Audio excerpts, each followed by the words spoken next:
Ambassador, thank you for taking the time. I'm pleased to be here. I want to begin with today's anniversary, 4 years since Russia began its illegal invasion of Ukraine. And we've seen the images, we've seen the video.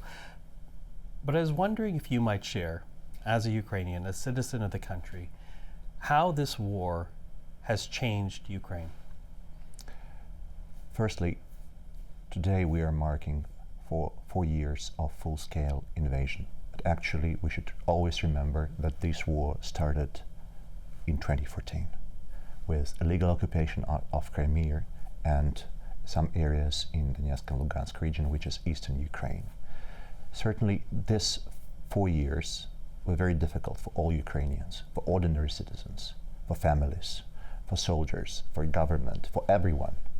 I mean, especially now, when we had to survive during this toughest winter. Because what we see on the ground, we see daily attacks on our energy infrastructure. And yes, we have a very cold winter this year. So it's very difficult, but at the same time, these 4 years were years of our resilience, of our unity, of our shared commitment to defend our land against the aggressor. Unity, solidarity amongst Ukrainians, but there's no denying that this war, brought on by Russia, to be clear, this is Russia that started this war. It has brought a lot of death and destruction to Ukraine. But despite that, just over the weekend, we heard President Zelensky say that he still believes that Ukraine will emerge victorious and defeat Russia in this war. How true is that statement, given that Russia, 4 years in, is not giving up the fight? They are continuing to target our infrastructure, to kill Ukrainians, and to bring atrocities. But for us, it's very existential. If we stop this war, there will be no Ukraine, no Ukrainians, because what Putin seeks for, he looks for total destruction of Ukraine, to erase our identity. So this is very important for us to keep fighting together with partners like Canada, one of our most reliable partners in France for many, many decades, or even longer than that. So we certainly will win this war. Certainly, we don't know when it exactly happens, but together we will certainly make it happen. Does that mean then that you don't hold a lot of hope for the peace talks that are happening with the involvement of the United States and Russia? Firstly, we are really ready to be engaged in any discussions at all levels. And we are ready to work as constructively as possible and as fast as possible. But certainly, we need Russians to be really engaged in these negotiations. And for that to happen, we need to become stronger in our position, negotiating position, institutionally, financially, militarily. Certainly, sanctions can be a very good option for all of us to make more economic pressure on Russia, to start negotiations. This is very important. And certainly, we need each and every voice in support of international law, our joint values, human rights. This is the only way. Because you believe unless that type of pressure is put onto Russia, Russia will not be a truthful player in negotiations? We are not showing any will. What we see on the ground.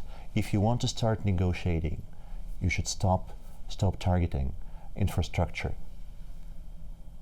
You should stop killing. You should stop all these atrocities.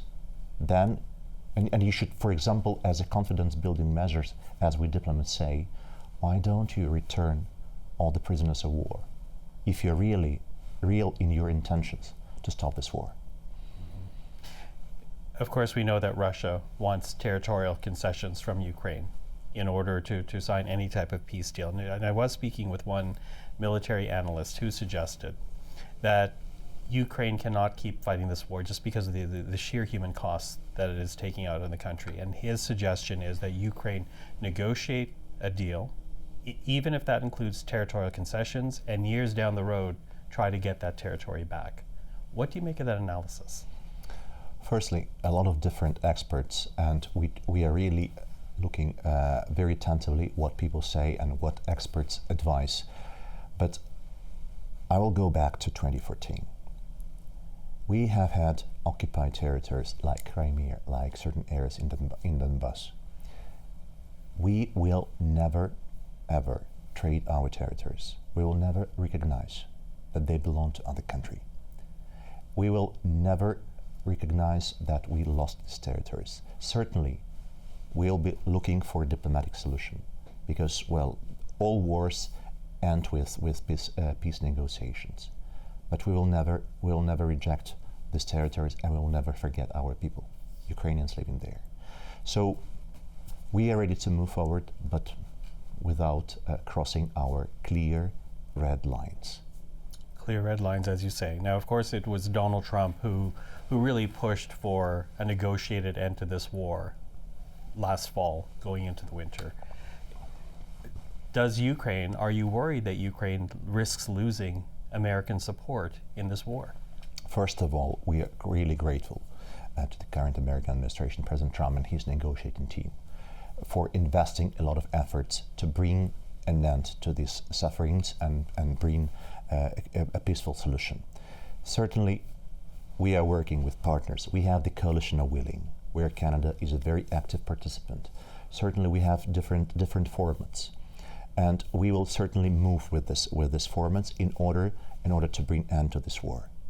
But yes, we need American leadership. We need unity among our partners. We need Europeans. We need Canada, certainly. We need Japan and many other countries from all over the world. Because if we show together, send a clear message that international law, despite all the criticism and current reality, it still matters, it will be important for all of us. Mm-hmm. Well, here we are marking, as I said, a grim anniversary today.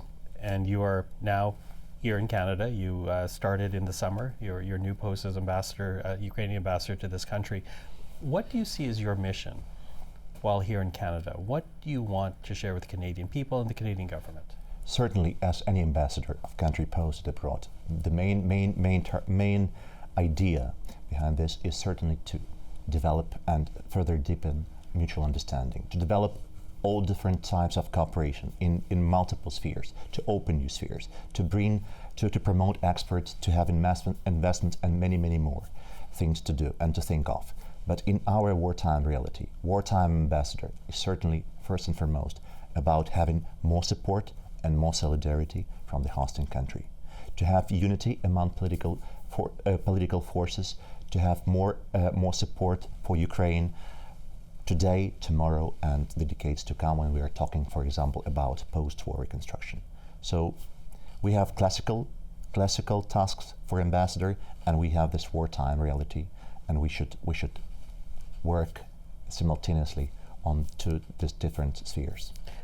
As a wartime ambassador to this country, are you getting enough from Canada? I hear you say that you're thankful for all that Canada has done already, but what more do you need this country to do? Canada has always been a steadfast supporter of Ukraine, a strategic leader when it comes to Ukraine and to support Ukrainian people. It started not yesterday, not in 2022. For decades, Canada was among the first Western countries to recognize Ukraine. We have a Ukrainian-Canadian community of 1.5 million people who came here, in the 19th century. We have so many things that connect us. Our bonds are so deep. So Canada has been very active. We certainly count on Canada's strategic leadership. Everything that we need is well known to all our partners, starting with air defense systems, which is most urgent need for us, electricity supplies, repairs, certainly microfinancial support, certainly joint production, certainly capacity building, and cultural and economic ties and cooperation. Canada is very active in all of these spheres. Certainly, what we want to do and what I want to do as ambassador, I really want to make this cooperation more beneficial for both countries, so that Canadians can understand that supporting Ukraine is only the matter of solidarity, of same values and the respect for human rights, but it's also beneficial because it will make our countries prosperous, it will make our societies more resilient. Ambassador, I appreciate the time today. Thank you for this. Thank you, Michael, for having me.